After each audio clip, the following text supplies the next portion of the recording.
好的呢。那这边呢，就是有个问题要请示葛西啦，就是我们一般呢在讲述苦集灭道的时候呢，还在讲述说集苦道灭呢，这两者有什么样的差别？那以经论呢，在讲述四谛的时候呢，那就是会分为这两种不同的方式呢来做讲说。那有一种方式呢，它是先讲述极谛，讲述完极谛之后呢，然后讲述苦谛，然后再讲述道谛，然后再讲述灭谛。那这种讲述的方式呢，是以因果的方式呢来做讲解。为什么呢？因为呢，极谛是因，因为有了极谛之后呢，才会产生苦谛。那同样呢，我们要修持了道谛之后呢，才能够产生灭谛。所以呢，一种呢是依照就是极苦道灭的次第呢来做宣说。那这种呢是以因果的次第呢来讲述四谛。那我们一般呢大部分所听到的呢，苦集灭道的这个次第呢，它最主要是以就是我们修行的次第呢来做一个解说，或者说以我们要了解四谛的时候呢，是透由苦集灭道方式来做解述。虽然说呢一开始呢我们知道说极谛是因，苦谛是果，但是为什么要先了解苦呢？因为呢，我们要先了解到说，就是世间所有一切呢都是痛苦的时候呢，那你唯有了解说这些都是痛苦的时候呢，你才会升起一种想要厌离、想要脱离轮回的这种心。那当你了解到呢，世间的一切呢都是苦的时候呢，那这个时候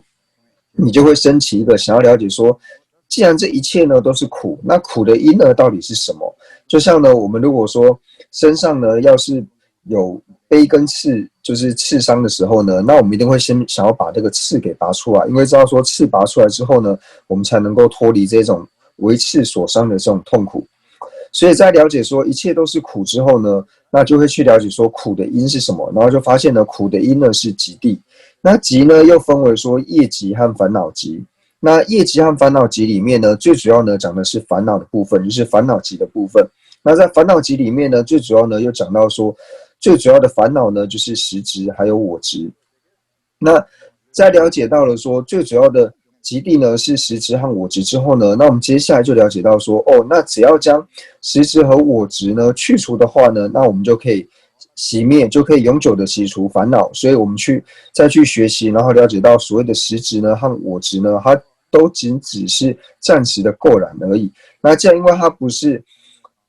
是自性的这种垢染，它只是暂时垢染的缘故呢，所以这种垢染呢，它是可以断除的。所以当我们能够断除了实执和我执的时候呢，我们自然而然呢就能够获得断除这些垢染的灭谛。所以呢，第三个次第呢讲述到灭谛。那在了解到灭谛之后呢，那我们如何呢才能够证得灭谛呢？就要了解到说获得灭谛的方法，那就是要透由修习道谛之后呢，才能够获得灭谛。所以最后呢讲到道谛，所以呢讲以苦集灭道的方式来做讲述呢，是以修行的次第，或者说我们了知的次第呢来做讲述。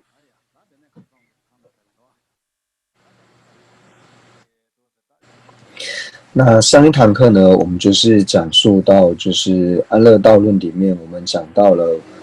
共下士道的部分。那共下士道如何修持呢？它又分为说，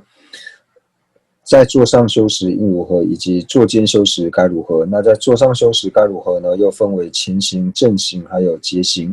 那在正行里面呢，又分为4个科判，就是分为第一个呢念死无常，那第二个呢就是思维恶趣苦，那第三个呢就是讲到皈依三宝，那以及第4个呢就是深信业果。那在安乐道论里面呢，就是关于第3个科判呢，皈依三宝的部分呢，就是非常的简略。所以呢，为了让大家能够更清楚了解呢，所以我们3堂课呢，就是用了5个科判呢来做解释。那第一个呢，5个科判的第一个呢，就讲到说，就是皈依的因呢是什么？皈依的因为何？那第二个呢，就是我们的皈依境为何？就是你要了解到呢，我们所要皈依的对象呢是什么？那第3个呢，就提到说，由何道理而做皈依？就是我们该怎么去做皈依？那在这边呢，又讲到说，透由4个方式呢，然后来做皈依。那第一个呢，就讲到说知功德；那第二个呢，就讲到说知差别；那第3个呢，就讲到说知世受。那第4个呢，就提到说不言有余而正皈依。那第一个知功德呢，就是说我们要该如何去做皈依的时候呢，我们要先理解到说三宝的功德。所以第一个呢，在知功德里面呢，就讲到说佛功德、法功德以及身功德这三种。那对于三宝功德呢，就是我们是没有办法去做广说的，因为三宝的功德呢是无边的缘故，所以我们不可能呢一一呢去详述呢就是三宝每一个的功德。但是呢，如果说大家呢对于三宝的功德有兴趣的话呢，那是可以去阅读这些大论点，像是在现观庄严论里面，或者说在俱舍论里面呢，它就是用非常广的篇幅呢，然后再介绍三宝的功德。那我们今天呢，就概略的呢介绍一下，就是三宝的功德。那在介绍三宝功德的时候呢，第一个我们就讲到说是佛功德。那佛陀的功德呢，又分为4个，佛陀的功德又分为身、语、意，还有事业呢这4种功德。那我们先讲到说佛陀的身功德。那佛陀身功德呢，就是从现观庄严论里面呢，就是在第8品呢，还有讲到说手足轮相具，足底如龟腹，然后就是来讲述就是32相，以及呢佛陀身相的80种随行好。那为什么我们一般是讲说，就是讲说佛陀的相好，那32相跟80种随行好，所以称之为是相好。那为什么称之为是相呢？相所指的呢，就是具备这一些的补特伽罗呢，它是为大丈夫，就是他现大丈夫相，或者说我们讲的呢，就是具备具相的这种补特伽罗呢，它是属于上师父的缘故呢，所以称之为是相。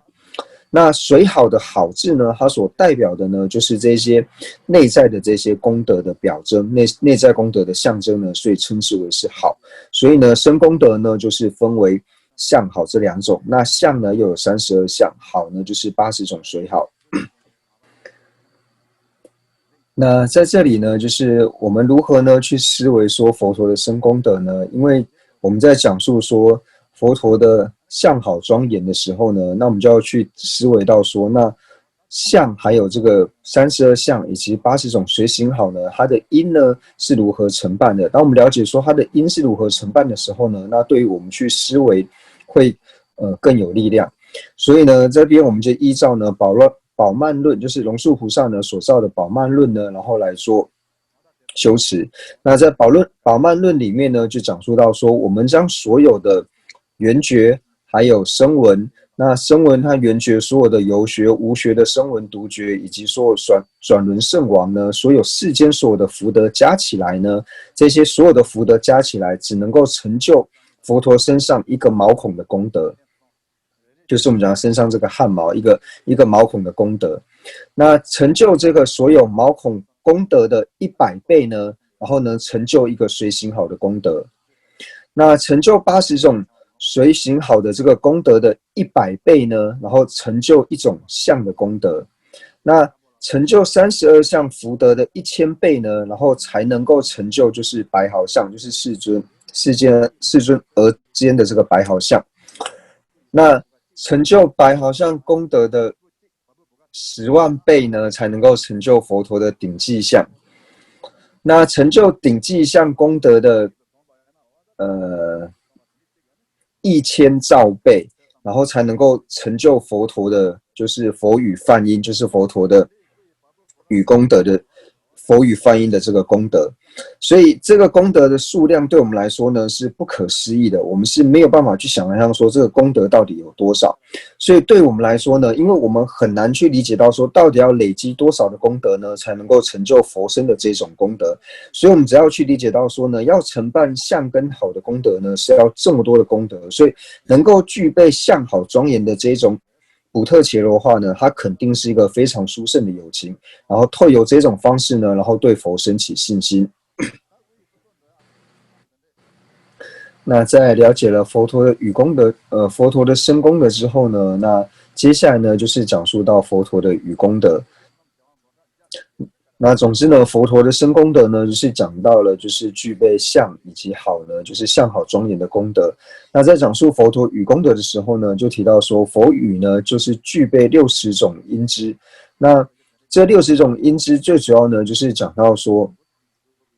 就是各类呢，就是所有各种各式各样不同的这些众生呢，然后同时间呢，向佛陀询问各种不同的问题。那佛陀如来他在回答的时候呢，他也能够同时以一种声音呢，然后就可以根据各个有情他的语言还有他的根器呢，然后来解答一切的疑问。所以呢，这边就讲到说呢，佛陀的语功德呢，就讲到说，虽说一语音，然后呢，个别现多相，就是佛陀他只要呢回答，他只要用一种声音呢，就可以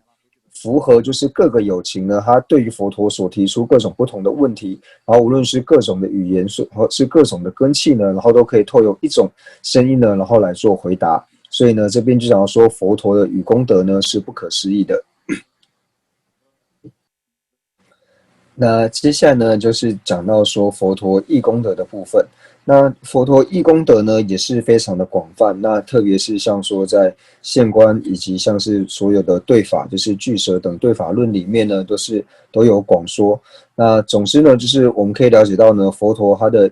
义功德呢，可以分为像是10力，然后呢18不共法，还有21种无漏智的功德。那虽然说呢，佛陀的功德呢可以细分为很多，但是我们把它收摄起来的话呢，完全是可以收摄在智功德还有悲功德呢这两者里面。那我们在讲述智功德的时候呢，就提到说佛陀的智功德呢，就是佛陀他在进入证得空性的这种根本定智的当下呢，他也能够了解一切尽所有性的法类，然后就如同呢在看手上的这个水果一样呢，就可以完全的了知。那这个呢是唯有佛陀呢才具备的功德，因为呢这种功德呢，就算是8地以上的大地菩萨呢，也是不具备这样的功德。8地以上的大地菩萨呢，他们在进入根本定智的同时呢，是没有办法了知尽所有性的一切的法类，但是呢，唯有佛陀呢，他在进入证得空性的根本定智的同时呢，他也能够明见一切尽所有性的法。所以呢，这是讲到智功德的部分。那这边呢，就是在讲述到说佛陀智功德的时候呢，那就讲到一个公案，就是为了让我们能够对佛陀的智功德呢，能够升起信心。然后就讲到说，过去呢，在释迦族呢，就是有一个人他去世之后呢，那在当地的一些习俗呢，就会请一些外道徒呢来做一些超度的这些法事。那这些外道徒呢，他就像以前一样呢，就是把这个死者呢，就是召唤过来，然后呢，并且呢，赐予这些饮食。那召唤过来的时候呢，那这些就是这个死者的亲友呢，都以为是真的，觉得说，哦，他们的这个亲人呢，真的被这个外道徒呢给召唤过来。那后来呢，这件事情呢，就是被佛陀所知道之后呢，那佛陀就说呢，那些外道徒召唤过来的呢，其实并不是这个死者，那些外道徒召唤的呢，不过就是一些钱达婆和一些药叉，就是这些非人鬼神呢，他们变化成死者样子来的。那这些释迦族的人呢，他们都不相信。那这个时候呢，世尊就跟他说，如果你们不相信的话呢，就让这里的每一户呢都各自带一个米袋过来。那把米袋拿来的时候呢，你们就在米袋里面把你们家的名字放进去。那释迦族人呢，他们就照着世尊的说法呢，然后就各自呢去把自己的米袋带来，然后里面呢就藏着自己家的这个姓名条。那他们把这些米袋拿来之后呢，因为数目实在是非常的多，那就摆在那边。然后佛陀呢，他只看这个米袋呢，他就可以完全没有错误的呢，把这个米袋呢到底是属于哪一家的米袋呢，然后完全呢都讲出来。那这样讲了之后呢，这些释迦族人呢才相信说，哦，那佛陀可能真的是了知一切法。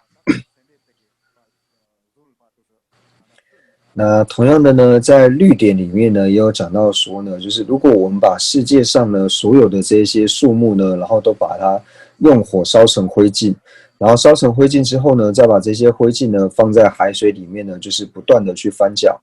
然后等到海水干涸的时候呢，我们再把这些灰烬呢，然后拿去给佛陀。那佛陀呢，他也能够一一的呢去辨识到说，你手中的这个灰烬呢，它是属于哪个地方的树木，那是那个地方哪一棵树的什么地方？比如说这个灰呢是那个地方的什么种类的树木的树干，还是树枝呢，还是什么部位呢？那佛陀呢都可以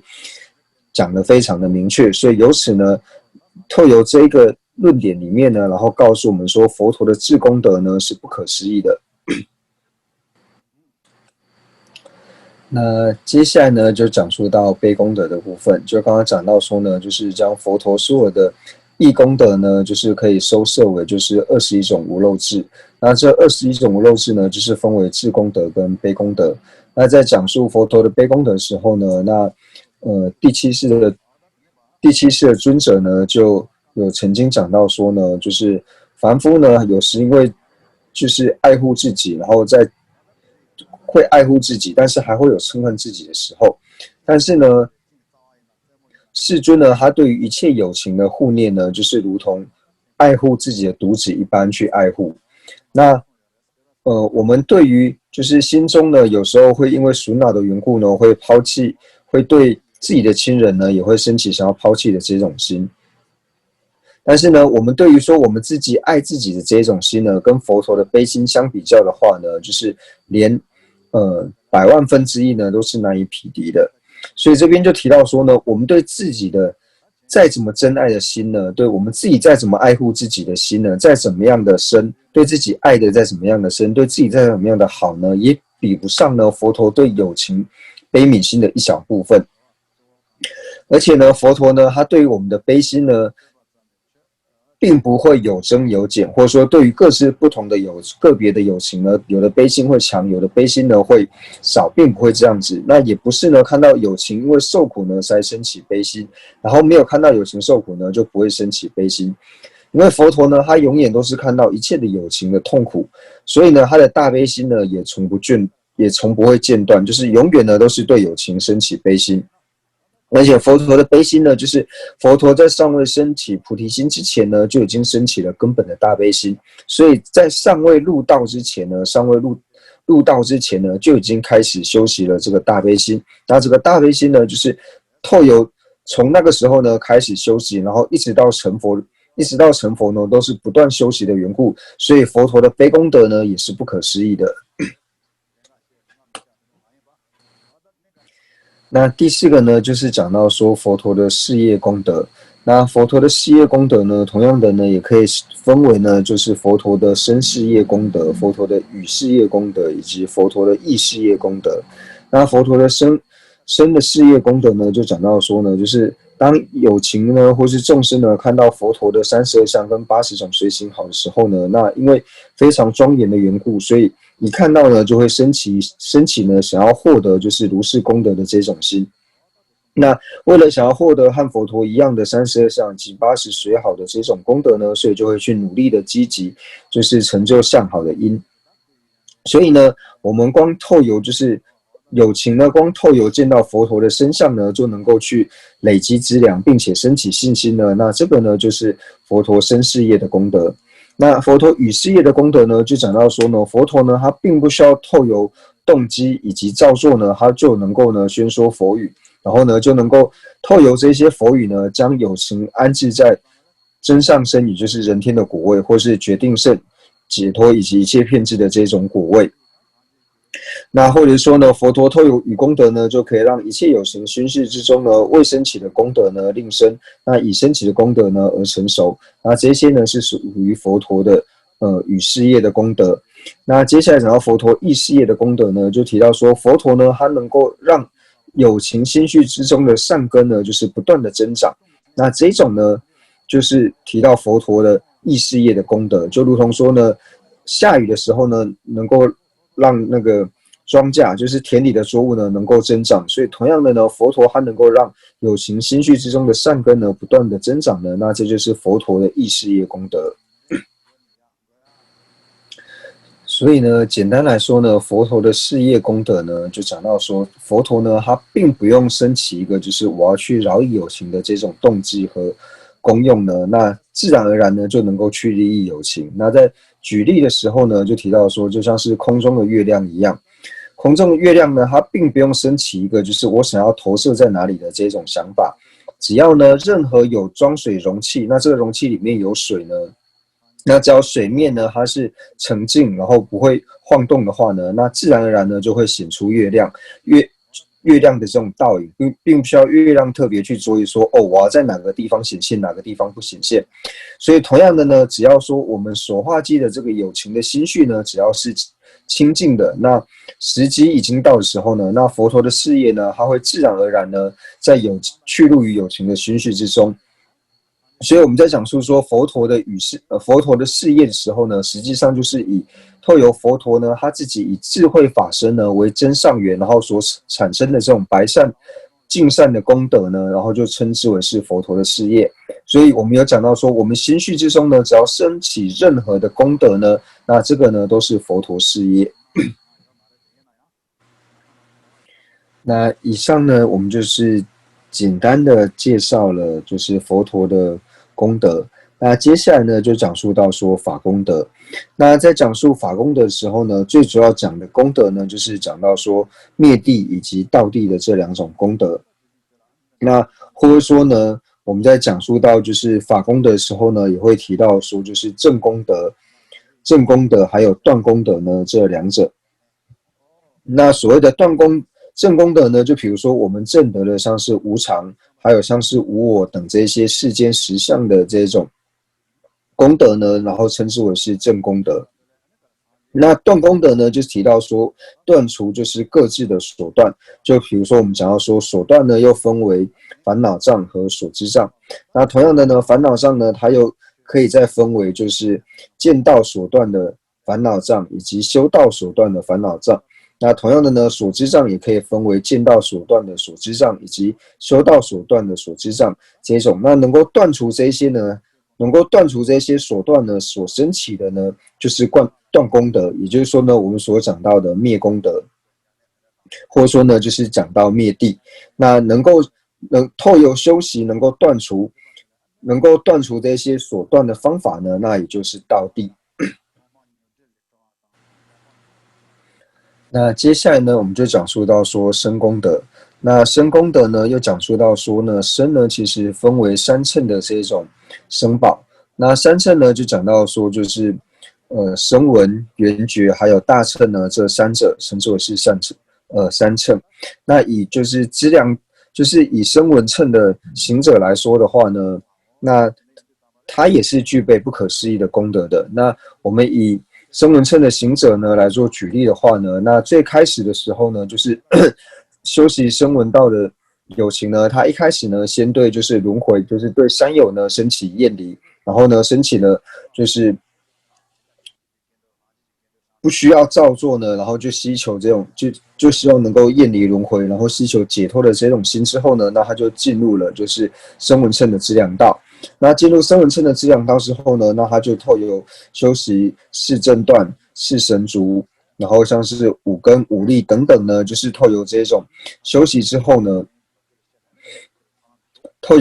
主要呢是修习这一种。那修习这个时候呢，那接下来就是进入到了加行道。那到加行道的时候呢，就是他能够透由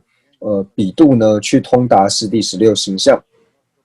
他能够透由分别之呢去通达四谛十六行相，然后到见道的时候呢，见道的声闻道行者的时候呢，他就能够现证空性等这些功德。那到修道的行者呢，声闻乘修道的行者呢，他能够逐渐的断除呢，就是81种修道所断的烦恼，然后到最后呢，就是证得了声闻阿罗汉的果位。那声闻阿罗汉的功德呢，就是更为的，就是他的功德呢就更大。因为呢，它可以把物体呢，就是由多呢变成少，或是透由种种的这种三摩地的修持呢，或是神通的修持呢，然后呢，可以产生各式各样的变化，或者说呢，它可以到任何呢，就是有所化机有情的地方呢，它是随时呢都可以到达的。所以，光讲出声闻圣者的功德呢，就已经不可思议了。那在声闻圣者之上呢，我们就讲述到说像是缘觉圣者的功德。那缘觉圣者呢，他因为要累积百劫的资粮的缘故呢，所以他的功德呢，又比声闻圣者呢，又是多出了100倍、1000倍。那对于说大乘的这个生宝的功德呢，那更是不可思议，就是它更是呢，就是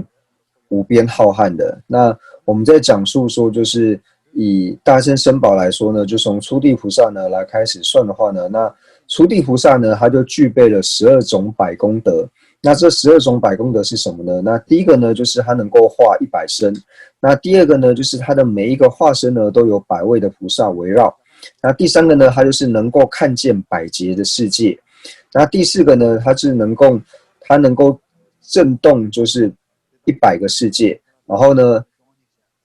接下来呢，他能够入100种的三摩地。然后呢，他能够见100位佛，然后能够获得100佛的加持。那他能够化现出100个佛土，然后呢，他也能够就是遍游100个净土。然后呢，他能够开启100种法门。然后呢，他能够成熟100位有情。然后呢，他也能够注释百劫。所以以上呢，就是12种呢，就12种不同的百功德。那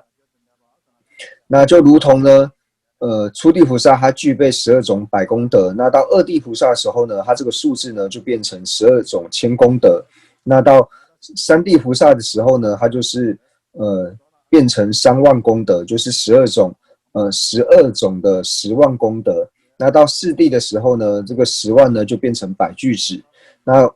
五地的时候呢就变成1000句子。然后6地的时候呢就变成10万句子。7地的时候呢就变成100千句子那由他。那到8地的时候呢就变成103000大千世界为成数的这个数量。那9地的时候呢就是等同100万阿僧祇世界的为成数。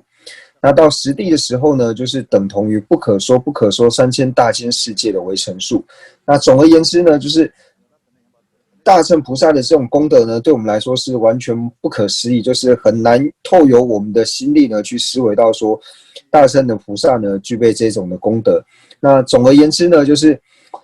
从一开始升起菩提心，就是进入资粮道之后呢，到见道的时候呢，是累积一大阿僧祇劫的功德，一大阿僧祇劫资粮的功德。然后在初地呢到7地呢，就是不尽7地呢，它就是圆满了第二阿僧祇劫资粮的功德，就是累积第二阿僧祇劫的功德。那到最后面呢，清净3地呢，它是累积就是圆满的第3阿僧祇劫的资粮的功德。那总而言之呢，这些就是大乘圣者的这些功德。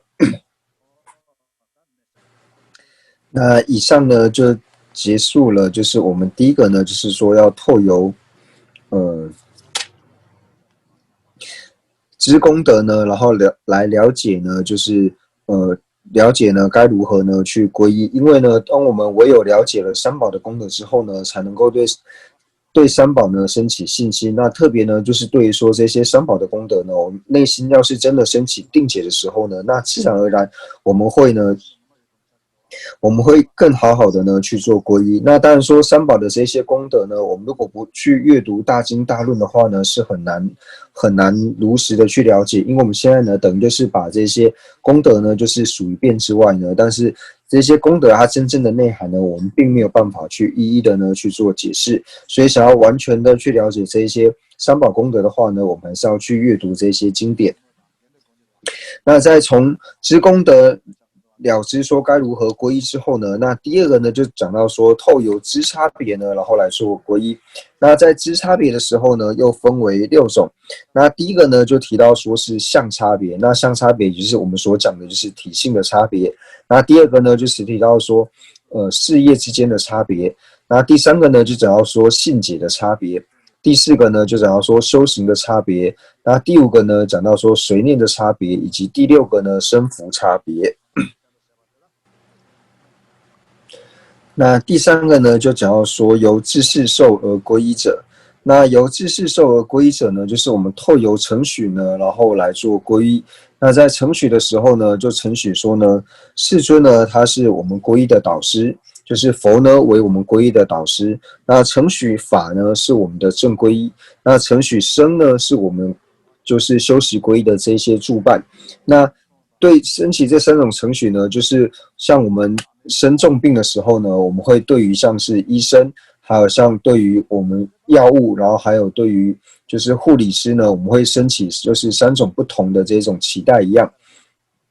所以呢，这边呢讲到说由自世受而升起皈依呢，就讲到说呢，就是承许呢大师就是佛陀呢是皈依的导师，那法是正皈依，那僧呢是皈依的助伴。那最后呢就讲到说不言有余而皈依，那不言有余而皈依呢就讲到说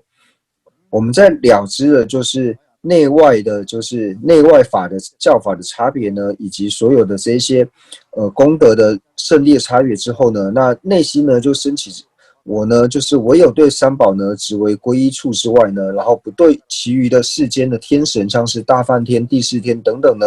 不以此呢作为皈依，就是呢我唯有呢就是皈依三宝。而且呢，我所做的呢，无论任何的事情呢，或是我所发生任何的苦乐呢，那三宝呢都是了知的。那由此呢，升起这样子的信心呢，然后来做清净的皈依。那就有比喻到呢，就是像我们呢，如果说犯了很大的重罪的时候呢，那希望呢会去找一个就是有权力的这个大臣呢，有权力的这个官员呢，然后去跟他关说，然后希望说他能够帮助我呢，就是免除于这些牢狱的这种痛苦。那就如同以此呢，我们从过去世到现在呢，累积了因为无边恶业的缘故呢，那对于说造下这些恶业呢，会投身到恶趣去呢，产生的这种部位，然后呢，就是内心呢，唯有深信就是三宝能够做救护，所以呢，而升起了就是前进的皈依的心，然后相信呢，就是三宝真的能够救护，然后呢，也唯有皈依三宝。那所以呢，我们在做皈依的时候呢，就是要好好去思维皈依的恶因，就是唯有透由思维皈依恶因呢，就是对于恶趣的部位以及唯相信三宝能够救护呢，然后升起的这种想法呢，才是真正的皈依。那并不是说呢，我好像念诵了很多就是皈依的这个皈依的文，就是皈依上师、皈依佛、皈依法这种，你念了很多皈依的这个文句呢，不表示说我们的心绪之中呢能够升起皈依的体性，所以心绪之中是否升起皈依的体性呢，就看我们对于皈依的恶因呢能够升起多少，然后呢才能够保证说我们能够真正的在心绪之中能够真正升起了皈依的体性。那在了解了这些之后呢，那接下来呢我们就讲到说皈依的利益。那皈依呢，它是具有很多的好处。那皈依的这个胜利，或者说皈依的利益呢，有哪一些呢？那第一个呢，就讲到说呢，就是我们升起皈依之后呢，就成为就是内道徒，也就是佛教徒。那第二个呢，就是皈依呢，它是所有一切律仪的根基，就是它是所有戒体的这个基础。那第三个呢，它能够灭尽我们过去呢所积的这些业障。那第四个呢，它能够快速的呢累积广大的福德。那第五个呢，人与非人呢不能伤害。那第六个呢，它能够帮助我们来世呢不堕恶趣。那第七个呢，它能够不靠辛劳呢就能够承办现前以及就近的所有的事情。那第八个呢，能够速即成佛。那在讲述呢，就是皈依的胜利的时候呢，那第一个呢就提到说，我们能够成为内道佛教徒。那这讲说呢，在何时能够成为内道佛教徒呢？就是讲到说，我们内心呢是要对于说好好的呢去修习皈依的恶因，然后升起了皈依恶因之后呢，我们能够至诚的呢去皈依，然后在至诚皈依之后呢，我们同样呢也要了解到说，我所行的一切呢都不要忘记和三宝起白，而且也要去注意说，三宝呢它是能够完全了知呢，就是我的所作所为呢，三宝它都是了知的，就是由此呢而能够升起一个前进以及清净的皈依呢，那才能够算是进入了，就是才能够算是呢成为了佛教徒，并不是说我们去计算说念了多少遍的皈依呢，那这个才叫做成为佛教徒。所以最主要是内心呢要升起一个清净以及前进的皈依心。那第二个呢，讲到说皈依呢，它是一切律仪的基础，就是它是所有的戒体的一种基础。就是三乘律仪呢，无论说像是别解脱，或者说菩萨戒，或是密乘戒呢，我们想要身体戒体呢，都一定要以皈依作为一个基础。皈依呢，它就像我们盖房子时候的地基，它就像大地一样。无论说我们要盖房子也好，或者说呢我们要种田种地等等呢，就是所有这些植物或者说房子等等，说一切东西呢生长的所在呢，一定要是要依靠这个大地呢才能够升起。所以呢，皈依呢就如同这个大地一样，所有的律仪呢要升起之前呢，一定要具备皈依。那第三个皈依的胜利呢，皈依的利益呢，就讲到说能够灭尽呢我们过去所积的所有的业障。那在这边呢，就讲到说提到一个公案，就是在经典里面呢提到说，就是魏生愿王，也就是阿阇世王呢，他杀害了就是他已经获得果位、获得不还果的父亲，就是他杀了他的父亲呢奸隐王。那因为呢，他的父亲已经获得不还果的果位呢，然后又是他父亲的缘故呢，所以他是造下了无间罪，还有说净无无间罪，就是无间罪和净无间罪呢，这两者呢，他都已经造下。但是后来呢，他因为前进的皈依佛陀呢，就是内心的，就是由衷忏悔，然后呢，对于皈依佛陀呢，对于佛陀升起敬信的缘故呢，所以得以清净这些罪障。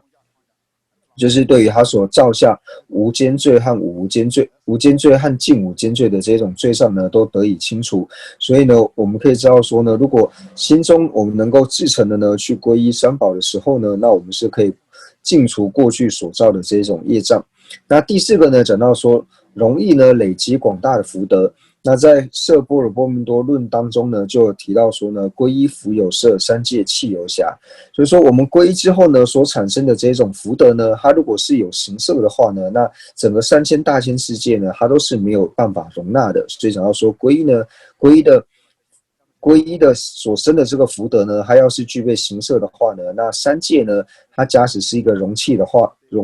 呢，那都没有办法装得下。所以提到说，三界弃有暇。那第五个功德呢，就讲到说人与非人呢不能伤害。那讲到说皈依的时候呢，就是我们只要好好做皈依之后呢，那无论是人的这种伤害呢，或是非人的这种危害呢，那都是没有办法危害到我们。那这边呢就讲到说，以人来说呢，人不能危害呢，就讲到说以前在印度的时候呢，就是有个外道呢，他是在专门修习封神法。那这个封神法修了之后呢，就是你把这个绳子呢，这个封绳呢，然后套在别人身上的时候呢，那这个人他就会被你控制。那这个外道呢，他在修习封神法时候呢，他就想套住一个就是修学佛法的一个年轻的一个居士。但是呢，因为这个居士的内心里面呢有清净皈依的缘故呢，所以他的封神法呢没有办法达成任何的目的。那这是属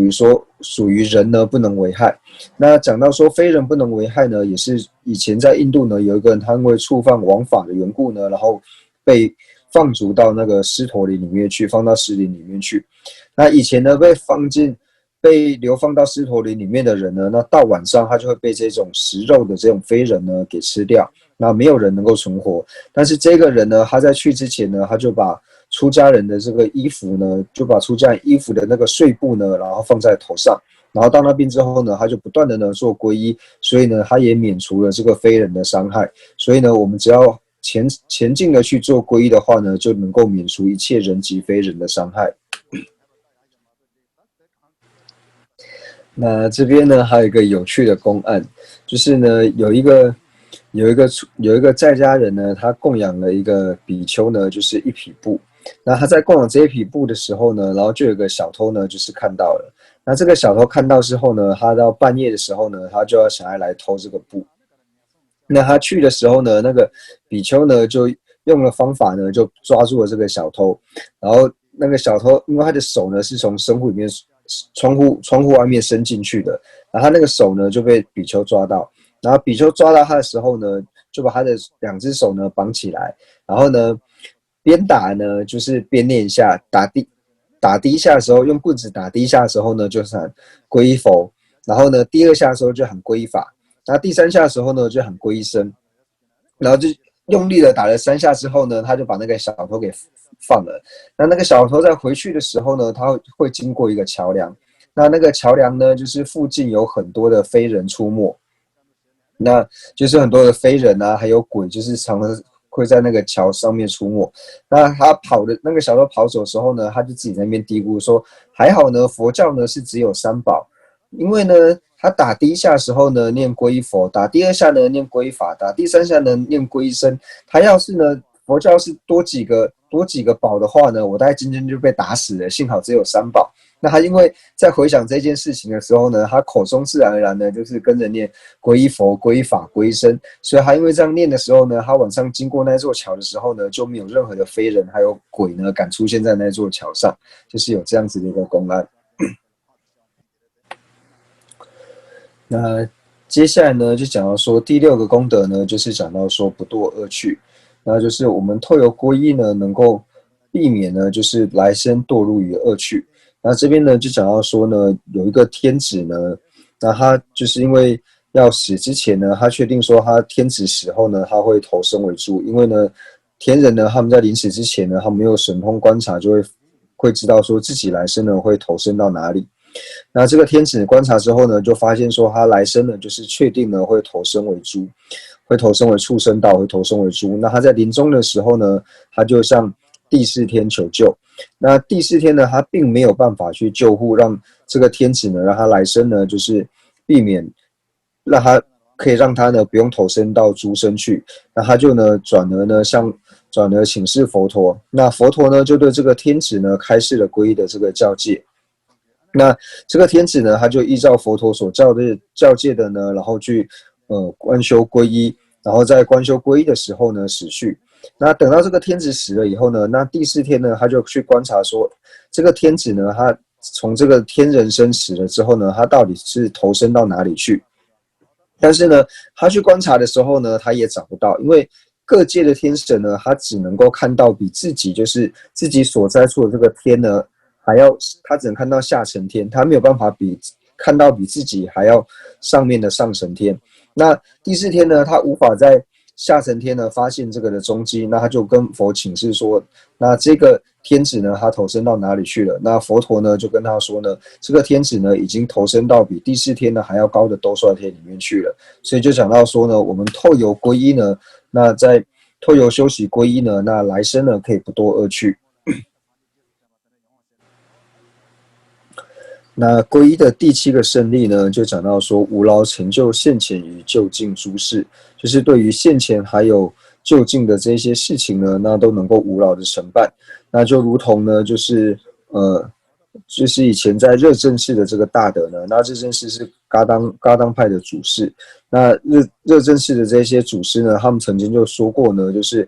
想要获得暂时还有就近一切的这种事情呢，都是依靠着皈依。还有呢，祈请三宝，然后而实现的。无论说做任何事情呢，无论说我们想要承办暂时或是就近的一切呢，都要依靠着祈请三宝，然后就能够实现。那也讲到说呢，以前就是在热振这个地方呢，有一个人呢，他就是因为和别人呢要打官司，那他就是透有不断的呢，就是皈依的缘故呢，所以靠着前进的皈依呢，然后赢得了这个诉讼。那有这样子的公案。那除了说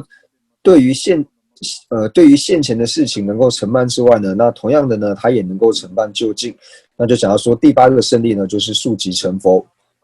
那我们现在呢，因为前进的做皈依的缘故，那因为我们前进的做皈依呢，然后内心呢就能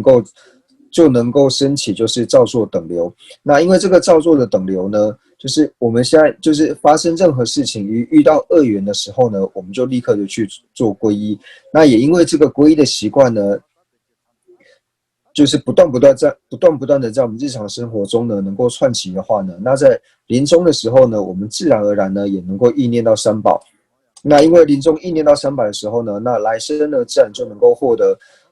真上生人天的果位，那以及就近胜呢就是成佛的果位。所以就讲到说呢，第8个呢能够速即成佛。所以呢，我们就讲到说，为什么呢？透由皈依能够速即成佛呢？就是因为我们呢能够修习皈依的缘故呢，所以可以让我们在一切生中呢都能够获得暇满的人生。那除了获得暇满身之外呢，那也能够让我们呢生生世世呢都遇得到皈依处。那因为生生世世都能遇到皈依处的缘故呢，所以我们就会不离皈依的这种行持。那因为不离皈依行持的缘故呢，所以我们就可以学就近道，然后在自相续之中呢，就能够成就三宝，然后呢，最后因此而速即成佛。所以呢，这边呢，我们就讲述到了透由皈依呢，能够升起的8种功德。那也就是第1个呢，就是能够进入内道，成为佛教徒。第二个呢，它是为一切就是律仪的基础。那第三个呢，它能够灭尽往昔所造的一切的业障。那第四个呢，能够容易累积广大福德。第五个，人与非人不能伤害。那第六个呢，来生不堕恶趣。第七个呢，无劳承办现前与就近诸事。那第八个呢，就是速即成佛。那以上呢，就是讲完了皈依的胜利。